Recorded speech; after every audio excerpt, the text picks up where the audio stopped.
এজে style versus Dominic মিস্টেরিওর মধ্যে কিন্তু আমরা নাইট অফ চ্যাম্পিয়নশিপে একটি ইন্টারকন্টিনেন্টাল চ্যাম্পিয়নশিপের জন্য ম্যাচ দেখতে পাচ্ছিলাম, বাট সেই মুহূর্তে কিন্তু ম্যাচটি ক্যান্সেল হয়ে যায়, কেননা ডোমিনিক মিস্টেরিও পড়ে গিয়েছিল তো কিছু একটা ইনজুরিতে। তো তাহলে আমরা এই ম্যাচটি কবে নাগাদ দেখতে পাবো? তো লাস্ট রয়্যাল এপিসোডে আমরা দেখতে পেয়েছি এজে স্টাইল এবং কি ডোমিনিকের মধ্যে একটি ব্যাকস্টেজ সেগমেন্ট, তো যেখান থেকে তাদের স্টোরিটি স্টপ হয়ে গিয়েছিল ঠিক সেখান থেকে তাদের স্টোরি আবার শুরু হতে চলেছে। মানে আমি বলতে চাচ্ছি যে সামার স্ল্যামে গিয়ে আমরা এজে স্টাইল ভার্সেস ডোমিনিকের মধ্যে গিয়ে একটি ইন্টারকন্টিনেন্টাল চ্যাম্পিয়নশিপের জন্য একটি ম্যাচ দেখতে চলেছি এবং কি আমরা এই ম্যাচটিতে এজে স্টাইলকে নতুন চ্যাম্পিয়ন হিসেবে দেখতে পাবো। তো লাস্ট কিছু মাস যাবত আমরা দেখতে পেয়েছিলাম ডোমিনিক মিস্টেরিও এবং কি ফিন বেলারের মধ্যে WWE একটা কিছু একটা দেখানোর চেষ্টা করেছিল। তো আমরা হয়তো ভেবেছিলাম যে তাদের মধ্যে ব্রেকআপ হয়ে যাবে এবং কি তাদের মধ্যে একটা ইন্টারকন্টিনেন্টাল চ্যাম্পিয়নশিপের জন্য কোনো একটা ম্যাচ হবে।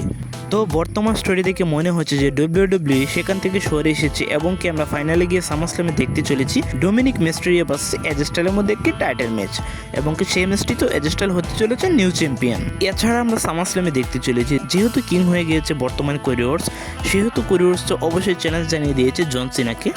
জন সিনা এবং কি কোরিওর্সের মধ্যে কিন্তু আমরা অলরেডি একটা ম্যাচ দেখে ফেলেছি রেসলম্যানিয়া 41, তো সেখানে টাইটেল ছিল কোরিওর্সের কাছে, জয়লাভ করেছে জন সিনা। তো এখানে দেখবো আমরা বিপরীত দিকে, মানে এখন টাইটেল আছে জন সিনার সাথে কিন্তু তার প্রতিদ্বন্দ্বী হচ্ছে কোরিওর্স। তো আমার মনে হয় না কোনোভাবে কোরিওর্স এই ম্যাচটিতে জয়লাভ করতে পারবে। আমি কিন্তু এই ম্যাচটিকে নিয়ে কোনোভাবেই ইন্টারেস্ট নই। তো এই ম্যাচটিতে কিন্তু আমরা জন সিনাকে জয়লাভ হতে দেখতে পাবো।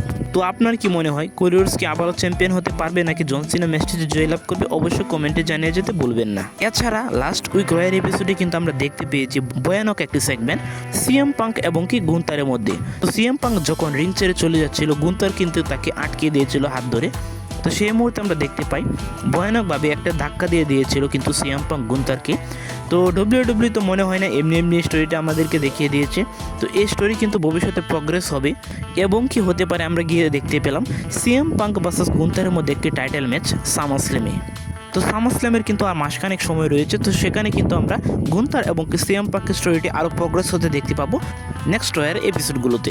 এছাড়া আমরা কুইন হিসেবে পেয়ে গেছি কিন্তু জেড কার্গিলকে।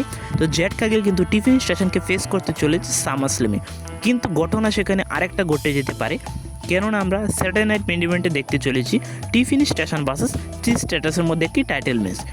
তো এই ম্যাচটিতে যদি নিয়মি কোনো না কোনোভাবে মানি ইন দ্য ব্যাংকটি ক্যাশিং করার মাধ্যমে সে যদি হয়ে যেতে পারে চ্যাম্পিয়ন, তাহলে কিন্তু আমরা সামার স্ল্যামে দেখতে পাবো নিয়মি ভার্সেস জেড কার্গিলের মধ্যে একটি টাইটেল ম্যাচ। তবে সেটিও যদি হয় একটি ভালো বিষয় হতে চলেছে এবং কি সামার স্ল্যামে হয়তো গিয়ে আমরা দেখতে পেলাম জেড কার্গিলকে নিউ চ্যাম্পিয়ন হিসেবে। এবং কি আরও একটি ম্যাচ কিন্তু প্রসেসিংয়ের মধ্যে দিয়ে রয়ে গেছে, সেটি হলো রিয়া রিপ্লি এবং কি ইও স্কাই। তো রিয়া রিপ্লি এবং কি ইও স্কাইয়ের মধ্যে কিন্তু আমরা এভলিউশনে একটি ম্যাচ দেখতে চলেছি। তো এই ম্যাচটিতে যদি ইও স্কাই যদি তার টাইটেলটি রিটার্ন করতে সক্ষম হয়ে যায়, হতে পারে আমরা সামার স্ল্যামে গিয়ে দেখতে পেলাম ইও স্কাই ভার্সেস আসুকার মধ্যে একটি ম্যাচ, অথবা রিয়া রিপ্লি যদি আবারও চ্যাম্পিয়ন হয়ে যায় তাহলে হয়তো আমরা দেখতে পেলাম রিয়া রিপ্লি ভার্সেস নিকি বেলার মধ্যে একটি টাইটেল ম্যাচ সামার স্ল্যামের জন্য। এবার আসি আমাদের সর্বশেষ আপডেট।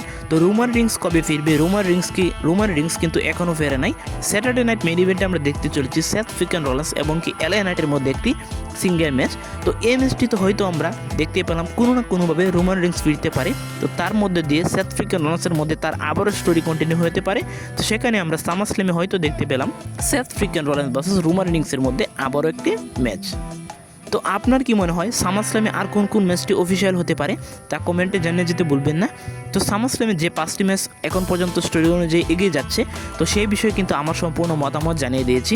আজকের ভিডিও এই পর্যন্তই। ভিডিও ভালো লাগলে অবশ্যই লাইক, কমেন্ট এবং কি সাবস্ক্রাইব করে পাশে থাকবেন। ধন্যবাদ সবাইকে।